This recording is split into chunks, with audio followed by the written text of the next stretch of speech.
series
The mayor of Fukuoka City, Mr. Soichiro Takashima, will be delivering a welcome speech. Please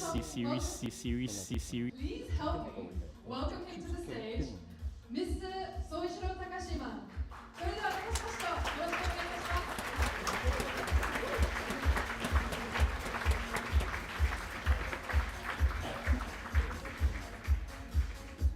Nice to meet you. I'm Soichiro Takashima, Mayor of Fukuoka City. I'd like to say thank you to coming to our city. On behalf of Fukuoka citizens, we welcome to everyone from 30 countries around the world. 10月1日からスタートいたしましたこのコリブ福岡の開催にあたってはですね、たくさんの方にご尽力をいただいたんですが、特に集客の面においては、ノマドクルーズ代表のヨハネスさん、そして、バンスコノマドフェス主催のホルガーさん、それからウベさん、本本当にありがとうございます。おかげでこのように盛大に開催することができました。Colive Fukuoka started October 1st, thanks to so many supporters, especially Johannes, founder of Nomad Cruise, and Holger and Ove of Bansko Nomad Fest, and others. Thank you very much. それからご支援をいただいたたくさんのスポンサーの皆様にも感謝を申し上げたいと存じます。福岡市という町なんですけれども、2000年を超える歴史がありまして、日本最大の外交や貿易の拠点としても栄えてきたという歴史があるわけなんですね。長い時を経た今もこの福岡には国際空港もあって、国際港もあってですね、たくさんの海外の皆さんが訪れる町なんです。Let me express my sincere appreciation also to great sports sponsors and other related parties. Fukuoka City has an over 2,000-year-long history of exchanges and has been developing as a diplomatic and a trade hub. Still now, Fukuoka City welcomes so many visitors as we have an international airport and an international seaport. そんな福岡市が新時代の幕開けとなります。デジタルノマドフレンドリーな都市として皆さんをお迎えをして始めたのがこのコリブ福岡なんですね。イベントのメインとなるこのカンファレンス、今日から25日までの3日間にわたって開催をされます。Fukuoka City started this event, Colive Fukuoka, to make our city digital nomad friendly city. And the main conference starting from today until 21st. 今回についてはですね、世界各地のデジタルノマドコミュニティのキーマンの皆さんに加えまして、海外の政府機関からフィリピン情報通信技術省のジョセル次官とマレーシアデジタルエコノミー公社のファジリ CTO にもご登壇をいただきます。皆さん本当にありがとうございます。世界中からこれほどたくさんの多くのですね、デジタルノマドや関係者の皆様に集まっていただける機会もなかなかないと思います。I'm also truly honored to welcome so many distinguished speakers from foreign governments, especially Undersecretary Josao from DICT Philippines and Datuk Fazili from AMZAC, and other key speakers from digital nomad communities. It will be a very rare opportunity for all digital nomad-related parties to meet face-to-face. このカンファレンスでぜひディスカッションでいろんなことを話し合っていただきたいですし、またカンファレンスが終わった後が楽しいのがこの福岡の街です。グルメがあったり屋台があったり、本当に見どころたくさんで、料金は本当に東京の半分ぐらい、物価も安いですからね、ぜひたくさんの楽しい思い出を皆さん作っていただければと思います。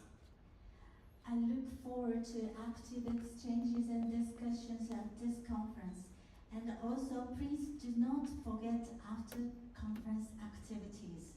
Fukuoka City is well known for very low cost entertainment and great food. Please enjoy fully our city. それではワールドノマドカンファレンススタートです。So let's open World Nomad Conference. Thank you. Thank you very much. Thank you so much. We would like to take this moment to take our official photo for today. We would like to invite everyone to get close to the stage, but first, please help me welcome our official speakers of today. Please help me welcome with a warm applause our first guest speaker, Ms. Maria Kondo, the Thailand consultant. Mr. Hisashi Sato from Microsoft. Ms. Aya Yanaguma from Lenovo.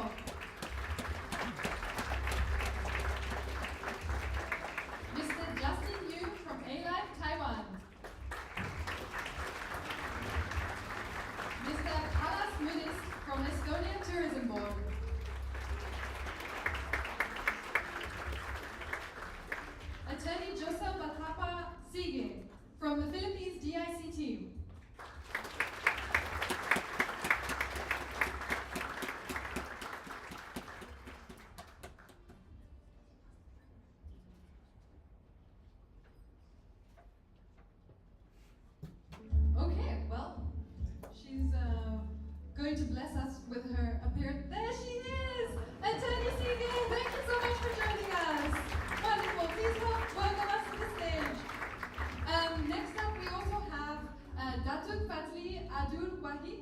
Malaysia, MDEC.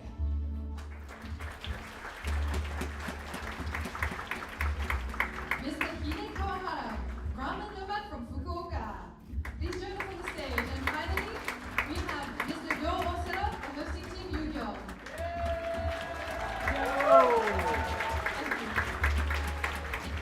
These are our special guest speakers for today, and we would love to take a picture with everybody.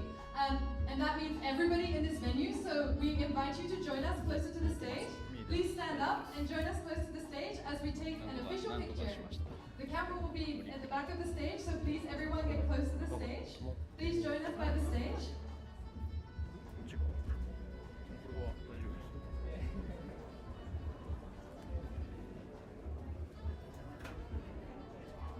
Please don't be shy, come close to the stage. We would like everyone in the picture.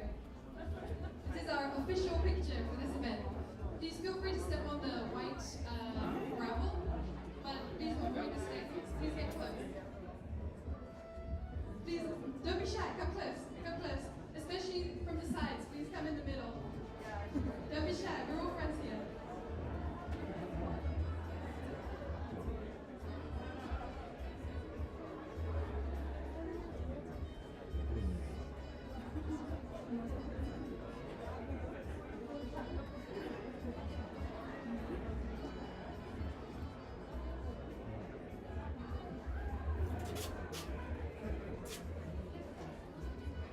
Are we all ready? Give us your biggest smiles.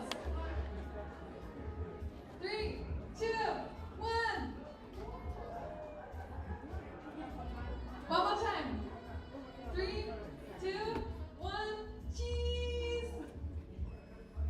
Thank you so much. We also have the media representatives in the back of the auditorium. Oh, sorry. Before that, one more over here.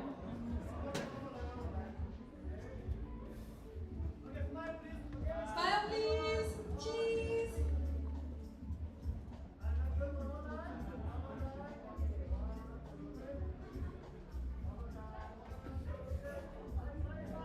Last one. Okay. We also have, however, media representatives in the back of the stage. So please, could we all turn around and smile to the cameras in the back of the stage, at the back of the auditorium? Thank you.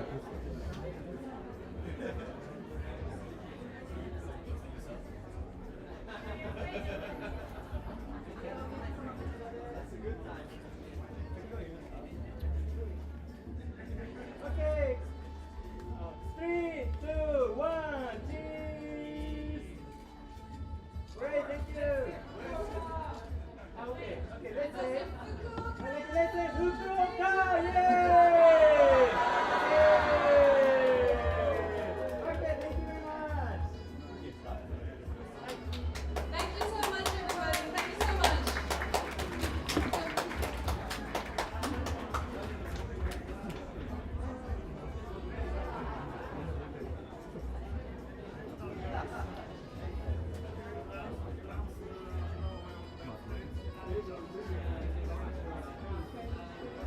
Thank you so much for your cooperation.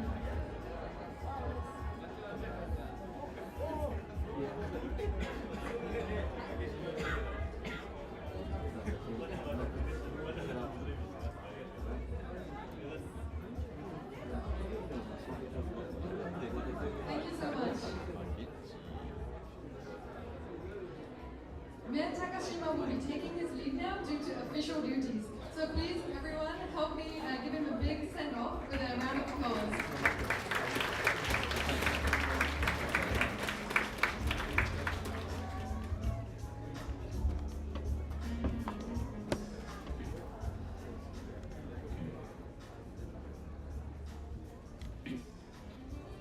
This concludes our very first section of our conference today. Official photo, check.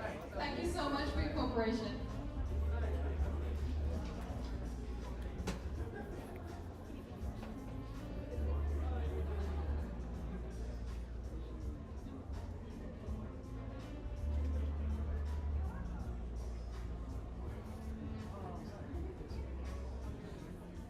Okay, as we warm up the stage for our next guest,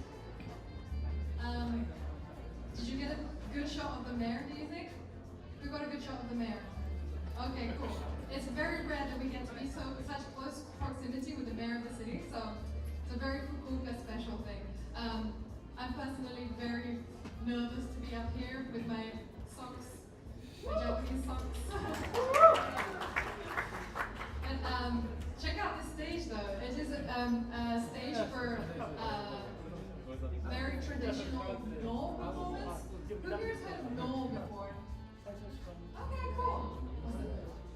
So we won't be seeing no, but we will be seeing our next guest speaker as I've got the queue to go. We have Mr. Hiroyuki Yoshida, Chief Executive of the Economy, Tourism and Culture Bureau of Fukuoka City.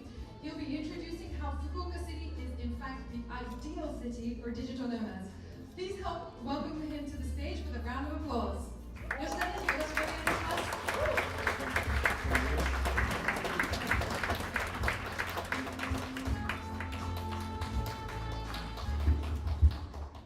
Hello everyone.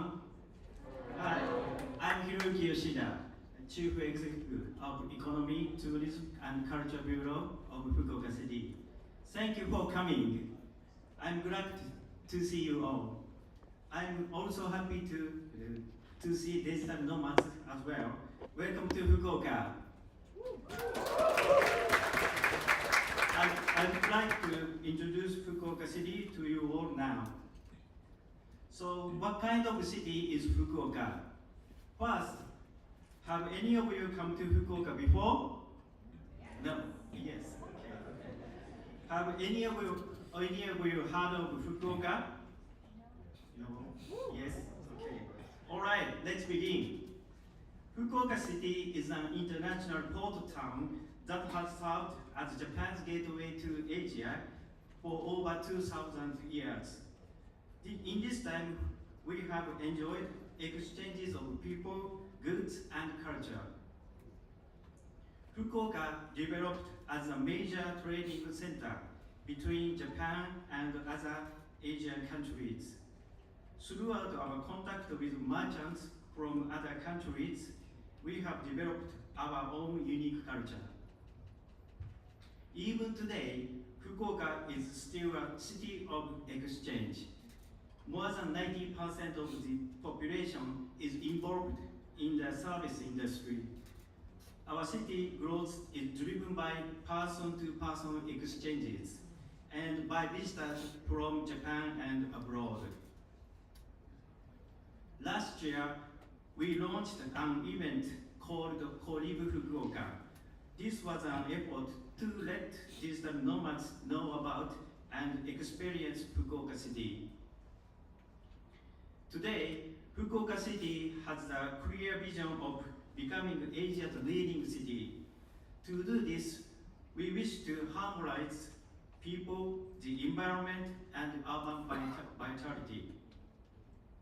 I am proud to say that Fukuoka is now considered the most dynamic city in Japan and continues to develop as a comfortable place to live and do business. Next, I will explain appeal of our city for digital nomads. The appeal of Fukuoka City can be broadly divided into these 6 categories. First thing I would like to mention is the ease of access. Fukuoka Airport is connected to major airports across Asia and has a large number of flights. The accessibility from the airport to the city center is number 1 compared to other major airports in the world, which is one of our major advantages. Second is our business environment. Fukuoka City is currently undergoing a development project taking advantage of the national government's deregulation system. The business environment is improving dramatically, and by the 2030s, 130 buildings are planned to be reconstructed. We are focusing our efforts on supporting startups. Fukuoka Growth Next, the center of Fukuoka City's startup ecosystem, is a one-step provider of startup support,